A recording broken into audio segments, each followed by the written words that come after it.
Basketball update lang tayo mga boss. Ngayon ngang tapos na ang restriction kay Jonathan Kuminga. Binalita ni Shams ng ESPN na nag-request na ng trade paalis ng Golden State si Kuminga. Kung tutuusin, matagal ng rumors ang pag-alis ni Kuminga sa Warriors dahil nabalita na last season pa ay hindi na masaya si Kuminga sa tinatakbo ng karir niya sa Warriors dahil sa limited minutes lang ang ibinibigay na playing time sa kanya ni Steve Kerr.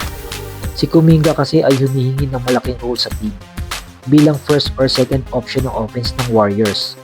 Last season ay nagkaroon naman ng chance si Kuminga nang ibinigay sa kanya ni Steve Kerr ang maging starter sa team at maging second option ng offense ng Warriors behind kay Steph.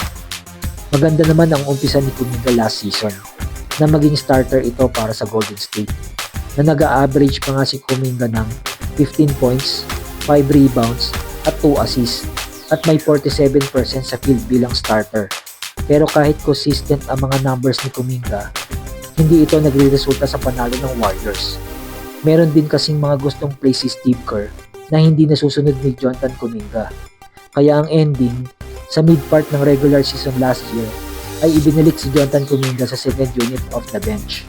Isa pa sa nagpadagdag sa problema ng Warriors ay nitong off-season dahil si Jonathan Kuminga ay eligible na para sa contract extension at humihingi ng malaking kontrata na ayaw naman ibigay ng Warriors kay Jonathan Kuminga dahil lampas na sila sa luxury tax at wala naman sa All-Star status si Kuminga para ibigay ang ganong kontrata.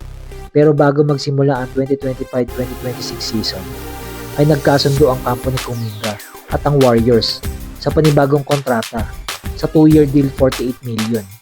At habang tumatakbo ngayon ang regular season ay hindi naman ginagamit si Kuminga dahil para kay Steve Kerr ay hindi talaga fit si Kuminga sa ginagamit ng mga plays.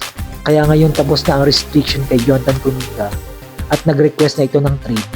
Ang Warriors ngayon ay naghahanap ng mga teams na pwedeng ma-trade si Kuminga.